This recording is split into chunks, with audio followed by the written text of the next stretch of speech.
Assalamualaikum warahmatullahi wabarakatuh.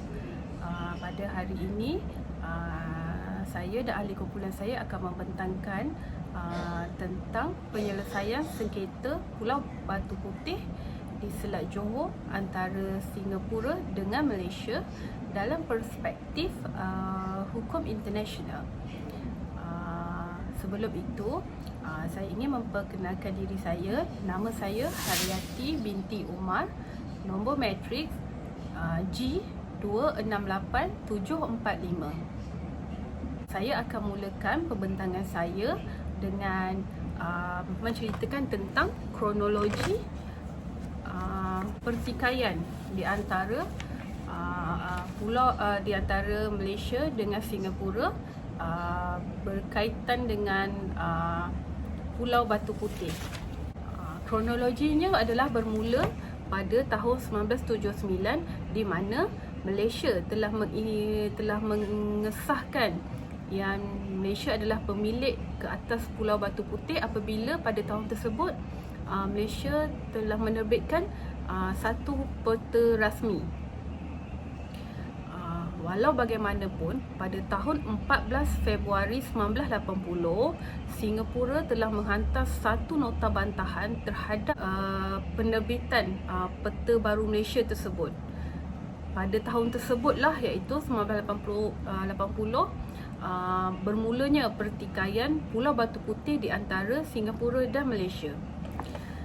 Walau bagaimanapun, pada tahun 1981 telah berlaku satu persetujuan oleh kedua-dua pemimpin negara, iaitu antara Tun Dr. Mahathir dan Lee Kuan Yew dalam pertukaran dokumen. Terusnya, pada 1992 mereka juga bersetuju untuk menyelesaikan isu ini berdasarkan undang-undang dan telah berlaku satu pertukaran memorandum di antara Malaysia dan Singapura.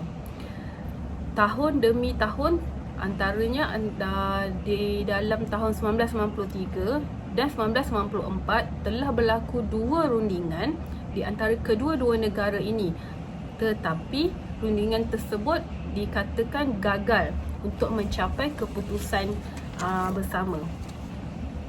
Seterusnya, pada 6 September 1994 telah berlaku satu persetujuan di antara pemimpin kedua-dua negara untuk merujuk isu ini ke peringkat Mahkamah Internasional. Selepas itu, di antara tahun 1995, 1996 dan 1998, rundingan demi rundingan telah dibuat untuk mencapai satu perjanjian khas. Setelah hampir 28 tahun di antara 1979 hingga tahun 2007 itu, Kerajaan Malaysia telah menjalankan lebih kurang 40 penyelidikan di pelbagai negeri bagi mencari fakta-fakta untuk menyokong tuntutan Malaysia. Walau bagaimanapun, pada 6 Februari 2003, satu perjanjian khas di antara Malaysia dengan Singapura telah ditandatangani yang bersetuju bahawa isu pertikaian dan hak kedaulatan Pulau Batu Putih akan dibawa ke Mahkamah Internasional.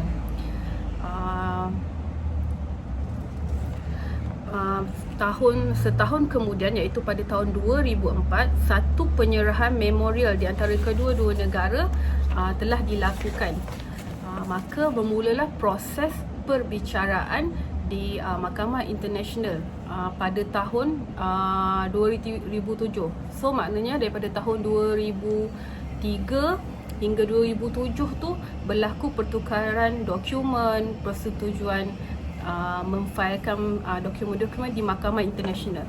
So pada tahun 2007, iaitu pada 6 hingga 23 November telah berlaku perbicaraan dalam bulan tersebut berkaitan dengan perebutan Pulau Batu Putih ni. Tapi malangnya pada tahun 2008, iaitu 23 Mei, panel 16 hakim telah bersidang di Belanda dan telah membuat pengumuman rasmi tentang keputusan hak kedaulatan ke atas Pulau Batu Putih, Middle Rocks dan South Leach. keputusan telah menyebelahi negara Singapura mempunyai hak kedaulatan ke atas Pulau Batu Putih, sementara Malaysia mempunyai kedaulatan ke atas Middle Rock. Mahkamah Internasional dalam keputusannya telah memutuskan bahawa kedudukan South Leach hendaklah ditentukan menerusi rundingan di antara Malaysia dan Singapura bagi menentukan di perairan negara mana ia terletak. Sekian sahaja pembentangan saya. Selepas ini kawan saya akan menyambung untuk slide seterusnya. Assalamualaikum warahmatullahi wabarakatuh. Saya Muhammad Adam bin Makno, nombor metrik 268501. Saya akan membentangkan mengenai hujah-hujah negara Malaysia dan Singapura mengenai isu Pulau Batu Putih. Ini antara hujah-hujah Malaysia. Malaysia mengatakan hak mutlak kerajaan Johor. Seterusnya, pembinaan rumah api Hosbah atas persetujuan Sultan dan Temenggung Johor. Pengibaran bendera tentera Britain sebagai tanda pentadbiran rumah api. 6 peta Malaysia. Seterusnya, Malaysia mengatakan pemangku SUK Johor tidak berkuasa menyerahkan wilayah Johor. Malaysia juga mengatakan kes tidak sama dengan kes Ligitan dan Sipitan. Ini juga antara usaha Singapura untuk memperluaskan tanah jajahan. Kedudukan Singapura sebagai pentadbir rumah api Hosbah tidak akan berubah sekiranya Malaysia mendapat kedaulatan. Ini antara hujah-hujah negara Malaysia. Seterusnya, hujah-hujah bagi negara Singapura. Antaranya, Terra Nullius sebelum 1847 bermaksud tanah tiada hak milik. Lawful Occupation 1847 hingga 1851. Pembandingan Pulau Batu Putih dengan Pulau Pisang. 6 peta terbitan Malaysia.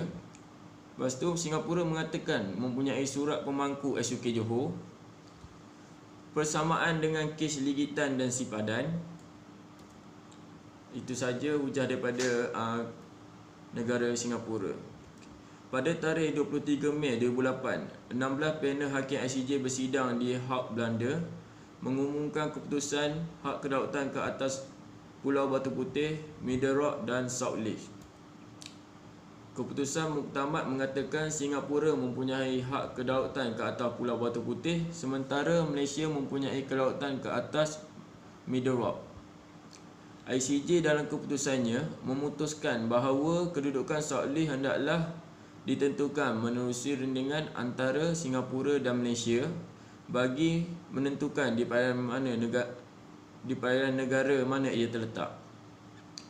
Itu antara keputusan muktamad setelah perbincangan dilakukan. Okey, itu sahaja daripada saya. Assalamualaikum warahmatullahi wabarakatuh. Saya Siti Norian binti Hassan, nombor metrik 268660. Berbalik kepada kisah Pulau Batu Putih, bab saya akan bercerita dengan sedikit pengenalan. Terdapat 2 perkara dalam isu utama perundingan melintasi sempadan negara ni. Yang pertama, bahagian persekitaran atau alam sekitar. Yang kedua, berkenaan punca-punca yang boleh dipengaruhi dan dikawal oleh perunding.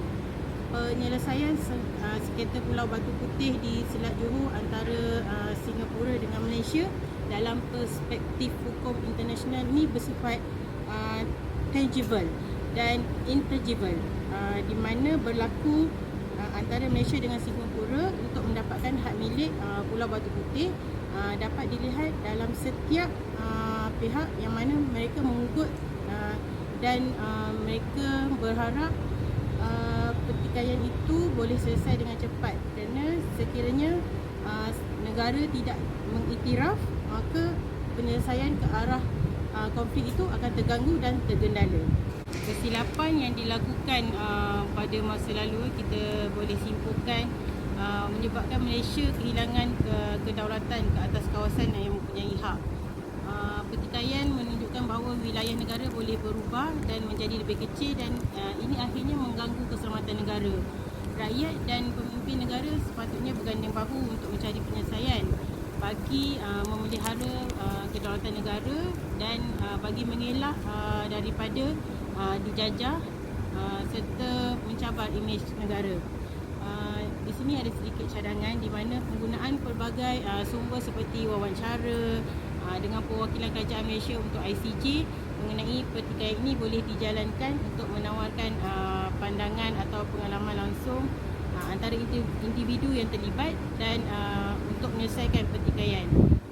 Penekanan terhadap pengajaran yang dipelajari kepada rakan sejawat Malaysia dalam hal ini boleh menyebabkan pertikaian itu memberi kita pengajaran supaya setiap antara negara itu dapat menyelesaikan konflik ini dengan baik dan komunikasi itu perlu penting dan sejajar. Sekian, terima kasih. Assalamualaikum warahmatullahi wabarakatuh. Saya Nur Azura binti Ayub, nombor metrik 268586. Okey, untuk berkenaan dengan impak kepada masyarakat global, international bagi penyelesaian sengketa Pulau Batu Putih dengan Singapura dan Malaysia. Okay. Sebenarnya Pulau Batu Putih ni dia mempunyai kebaikan yang tersendiri kepada Malaysia kerana kawasannya yang strategik, di mana menjadi laluan keluar masuk ke Selat Tebrau, Laut Cina Selatan dan Kepulauan Riau. Selain daripada itu, Pulau Batu Putih ini menjadi aras penanda wilayah laut marin sempadan Malaysia dan Singapura. Dari segi kedaulatan untuk Pulau Batu Putih ini, ia bertindak sebagai simbol kuasa kepada semua negara merdeka di seluruh dunia. Yang keduanya, keselamatan negara merupakan aspek penting dalam kedaulatan sesebuah negara. Kecuaian dan kegagalan pemimpin negeri atau pihak yang berkaitan untuk menjalankan secara berkesan rundingan sekiranya berlaku sebarang pertikaian seperti tuntutan dua atau lebih negara lain ke atas satu wilayah boleh mengancam kedaulatan sesebuah negara tersebutlah. Dari segi fizionomi kedaulatan, ia mestilah asli, tidak ditenda oleh mana-mana kuasa lain. Yang kedua, tidak ada pihak berkuasa lain yang boleh mengikat kuasanya. Yang ketiga, kena kekal, kuasa negeri diteruskan tanpa gangguan. Yang keempat, tidak dapat dipisahkan, hanya ada satu kuasa yang tertinggi. Dan yang kelima, tidak boleh dipindah milik kepada pihak lain, sama ada dalam bentuk tender atau pelepasan. Dari segi sejarah, untuk sejarah, isu atau peristiwa yang telah berlaku pada masa lalu mempunyai beberapa kesan kepada tindakan atau keputusan yang diambil oleh pemimpin sesebuah kerajaan dalam hal-hal tersebut. Pentingnya bagi pemimpin dalam kepimpinan negara untuk mempelajari, memahami dan merenung sejarah setiap keputusan tentang tindakan yang mereka ingin lakukan, mengambil iktibar untuk kebaikan dan kesejahteraan negara. Terima kasih. Assalamualaikum warahmatullahi ta'ala wabarakatuh. Nama saya Ahmad Hafiz bin Arsyah, nombor metrik 268289. Untuk bahagian saya, teori perundingan asas dan pendekatan. Teori perundingan itu bersifat preskriptif, deskriptif atau normatif. Rundingan adalah suatu proses menggabungkan kedudukan yang bercanggah ke dalam kedudukan yang sama di bawah peraturan keputusan sebulat suara. Rundingan adalah pihak yang berunding bersetuju dalam sekurang-kurangnya satu aspek asas. Mereka berkongsi kepercayaan bahawa tujuan masing-masing akan dapat dilaksanakan dengan lebih baik dengan mengadakan rundingan dengan pihak yang satu lagi. Konsep rundingan mementingkan konsep kedaulatan negara masing-masing. Untuk bahagian seterusnya, iaitu cadangan strategi perundingan yang strategik berkaitan dengan isu pertikaian Pulau Batu Putih.